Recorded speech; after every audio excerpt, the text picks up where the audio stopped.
Hello, and welcome to episode 38 and the 4th year anniversary of the Green Bean podcast. If you haven't been here before, welcome. My name is Katie. This is Jack. We record this in my studio in Devon in the southwest of England, and it's a podcast where I chat about my creative projects, which include drawing and painting, knitting, sewing, spinning, and various other crafts as they pop up here and there.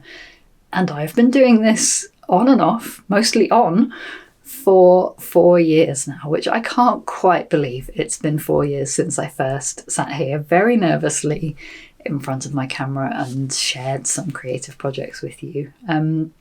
It's been a lovely journey and a lovely process, and it's been amazing how this channel has grown over that time, and also the community over on Patreon who support the podcast and make it possible for me to keep doing it. It's been a wonderful gift. I'm still really enjoying making them, and so I'm really glad that you're enjoying watching them too.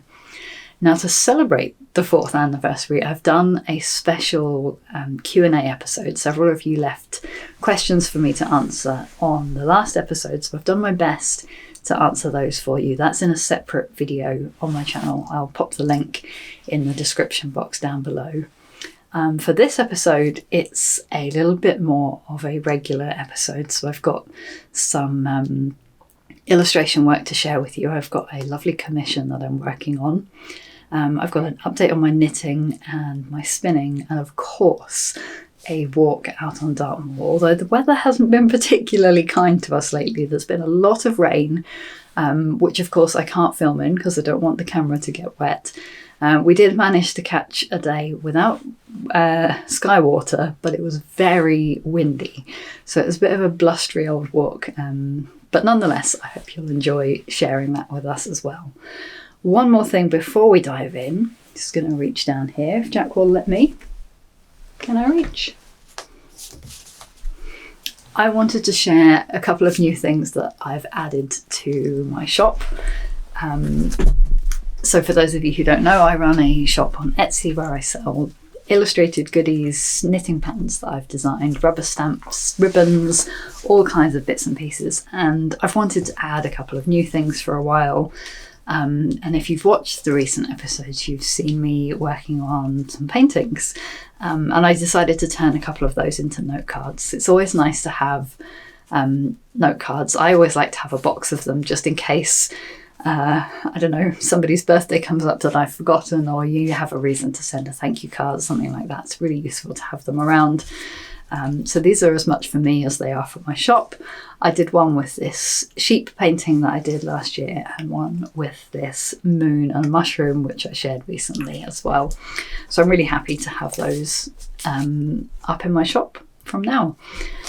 So that's all. Let's dive into the episode, grab a drink and a project, and I hope you enjoy watching.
All of my illustration time lately has been taken up with two really exciting commissions. Now, those of you who've been watching the podcast for a while know that I don't generally take on commissions anymore. For a couple of years now, I've been focusing on my personal work. So podcasting obviously is part of that, but also developing and creating products for my shop. And like self-directed creative projects, which is great. But sometimes a commission comes along and it's just something so special that you can't say no. So when Natural England got in touch, and they're a client that I've worked with before, and said they needed a couple more habitat illustrations like the kind I've done for them in the past, it was very difficult for me to say no, and I didn't want to, so I said yes.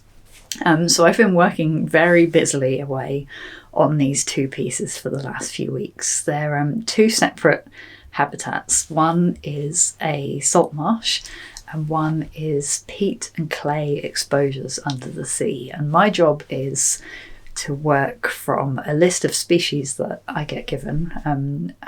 That can vary from plants, animals, invertebrates, any kind of particular species of interest that might live in those kind of habitats, to demonstrate why those habitats are interesting and why those habitats and ecosystems need to be protected. So my job is then to visualize a kind of imaginary landscape where you get to see all of those species in one place at one time, which you obviously wouldn't necessarily see in reality, because some of them are nocturnal, some of them grow at different times of year, and things are not necessarily all concentrated in one place at one time, because wildlife doesn't quite work like that. But it gives a kind of visual representation of the variety and the importance of these habitats. And I love working on these kind of illustrations. They're actually the kind of illustrations that I would have seen in books, or like those plaques that you get at the side of a nature reserve, which I was always fascinated by when I was a kid. And those are the things that made me want to become an illustrator when I grew up. So to get to do this kind of illustration project is super exciting for me, and I'm really, really enjoying the process.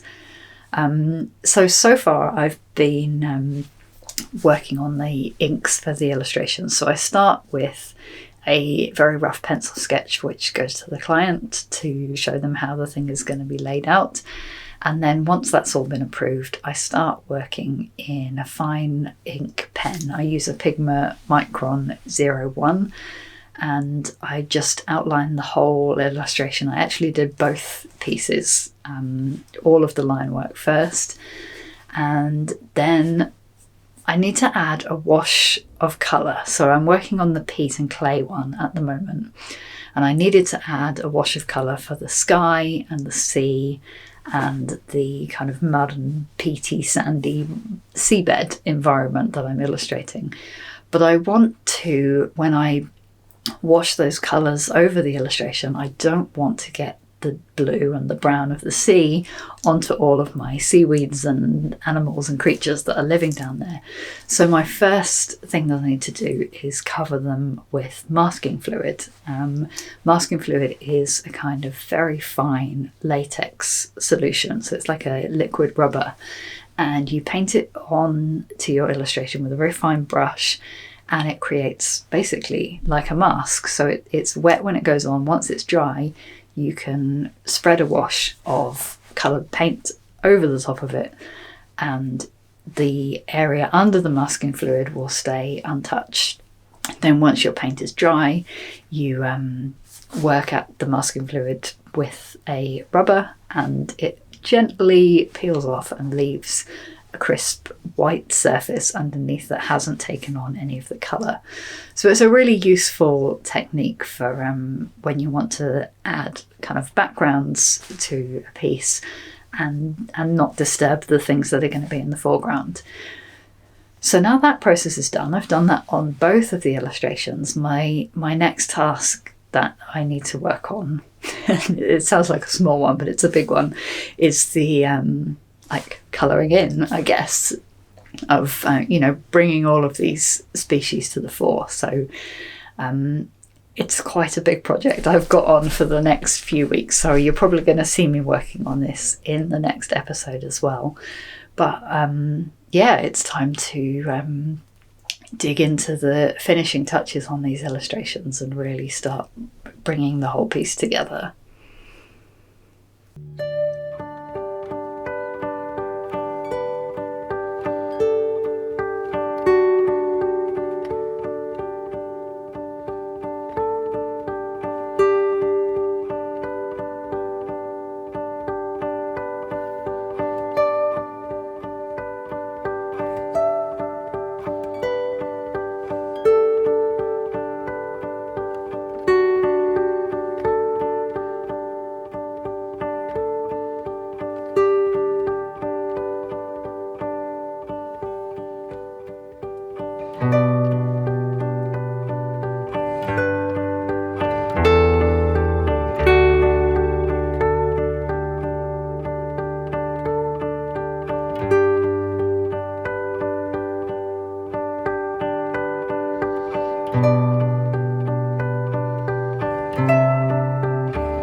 I have mixed news about my knitting. I'm still working on my Seer cloak by Ninja Chickens, Maria Muscarella, and I've made a fair amount of progress. You can see I've got it on a larger circular needle than last time, so you can see the whole thing. It's not looking much like a cloak yet. It's still looking like a tiny poncho. However, it's going pretty well. But, did you sense the but coming?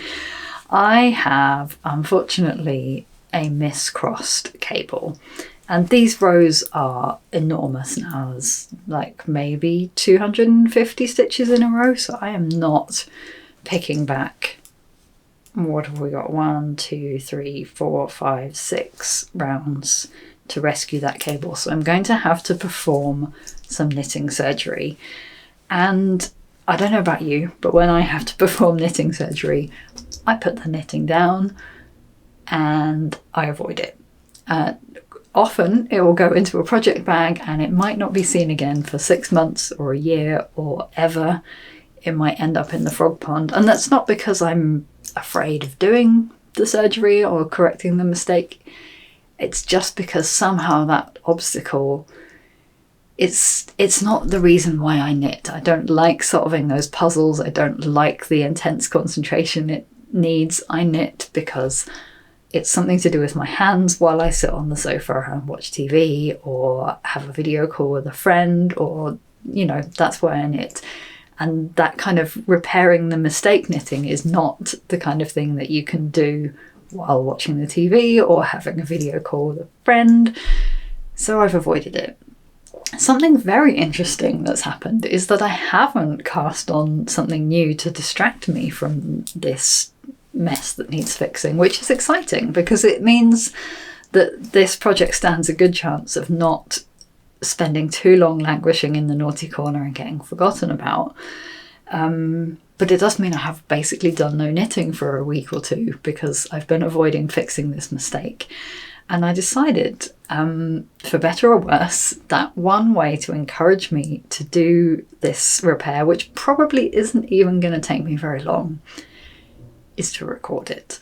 So I'm going to set up the camera, get my needles and all my tools ready, and I am going to drop down a few rows and fix this miscross cable, and then I will be able to blissfully carry on with this project and enjoy the knitting and well, at least until I do another mistake in the cable chart, and then we might have to go through this all over again. But fingers crossed.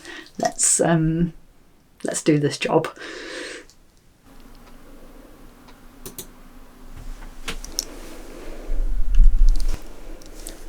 So first I'm gonna slide these offending stitches off the needle because it's quite a few rows back and some of those cable stitches have moved during the 6 rows that I've worked since going wrong.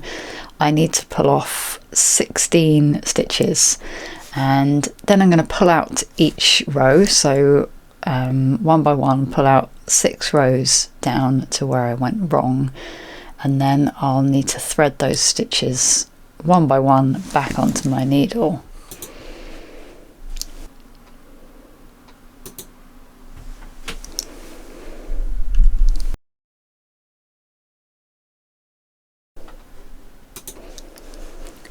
And then once I've unravelled as far down as my mistake, I need to carefully put those 16 stitches back on the needles. So not my working needles, but I've got a separate 4mm circular needle that I'm putting those stitches back on, ready to work my correction.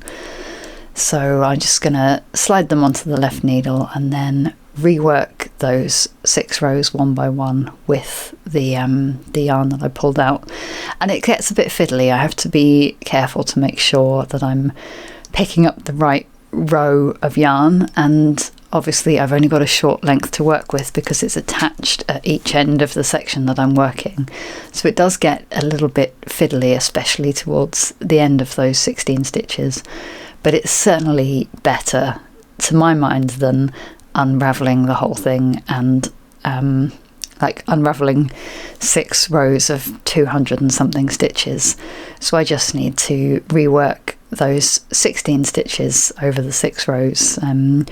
Here I am correcting the cable and making it cross over in the right direction. And it's going to take me probably 20 minutes or so to do this process, and I'll be ready to crack on with the project. So who knows why on earth it took me so long to sit down and do this. It's not really that big or that terrible a job. So I'm pretty glad that pretty soon it's going to be all done, and I can carry on enjoying this knitting project again rather than feeling weighed down and disappointed by it. So once I've finished the very last of these corrected stitches, I'm then going to transfer them one by one back onto my left working needle, and I will be ready to go.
I don't have very much spinning to share with you because I'm still working away on the fibre that I shared in the last episode, the green mossy bog fibre from John Arbon Textiles.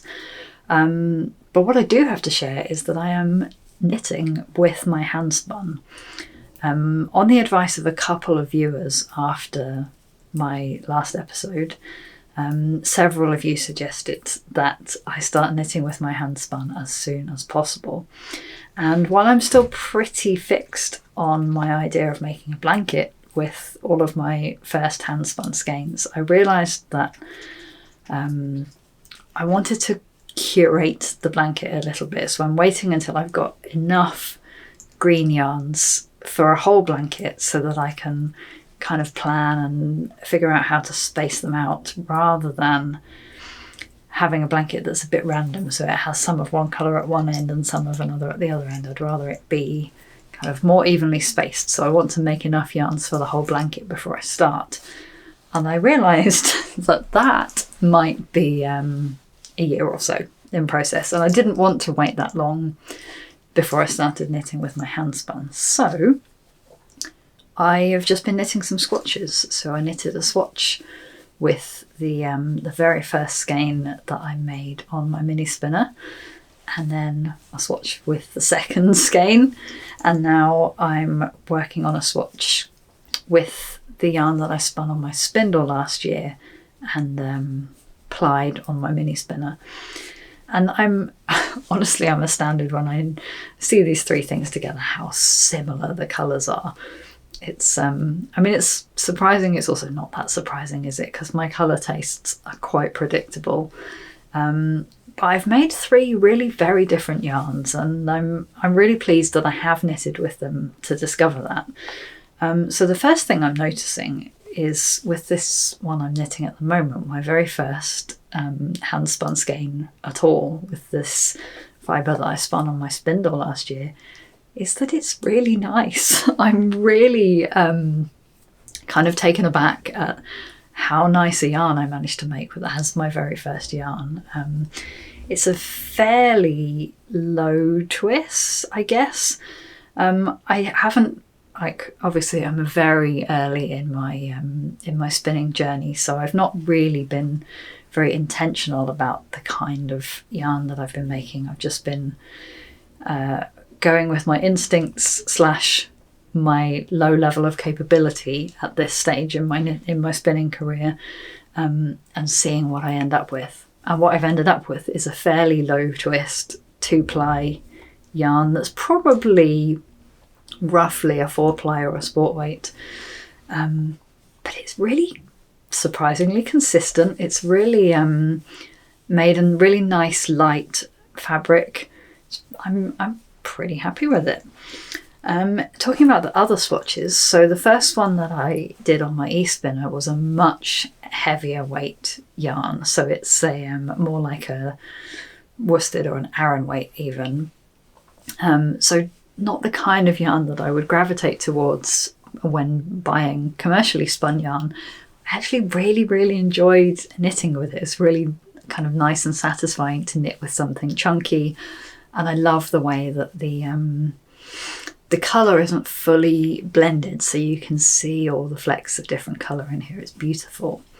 The only thing I would say with a yarn like this, because it's very fine, very smooth fibre, it's probably going to pill a bit, so it's not exactly the kind of spinning I would want to be doing once I know what I'm doing. I don't know, and I'm trying to be a bit rough with it to see whether it will pill or not. It feels, yeah, it would definitely pill, so I would want to give some thought as to preparing that fibre or spinning that fibre slightly differently to minimise that a bit.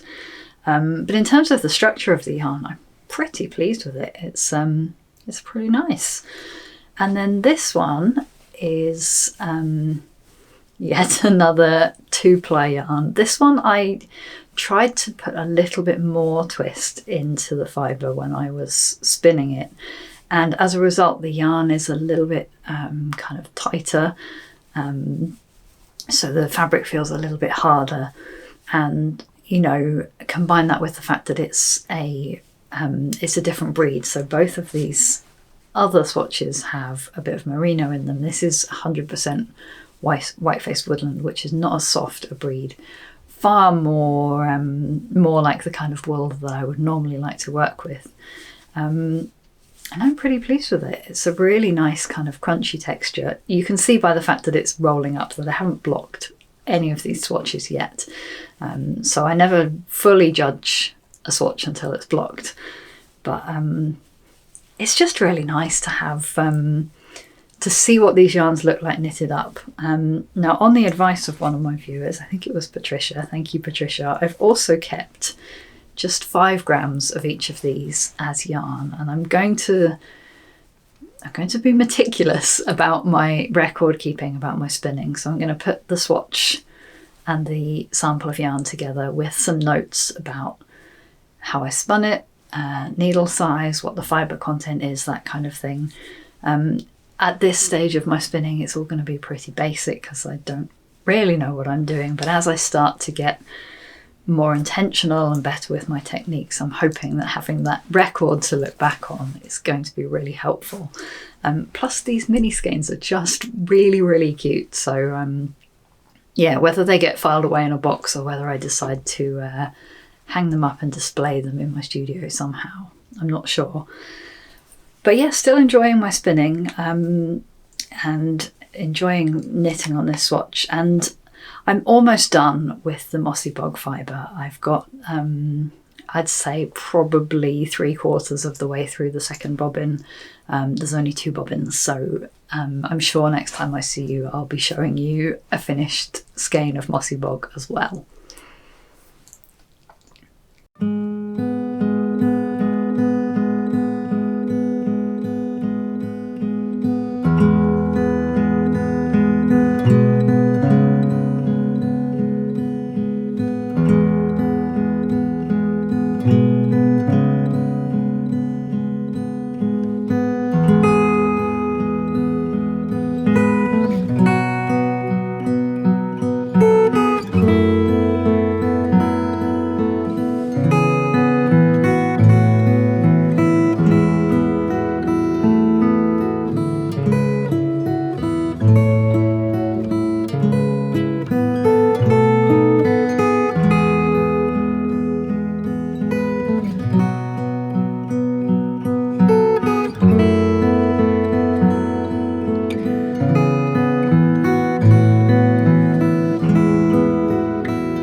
Thank you so much for joining us for another episode and 4 years of the Green Bean podcast. If you would like to watch more episodes and get access to all of my videos without advertising, please consider joining us on Patreon.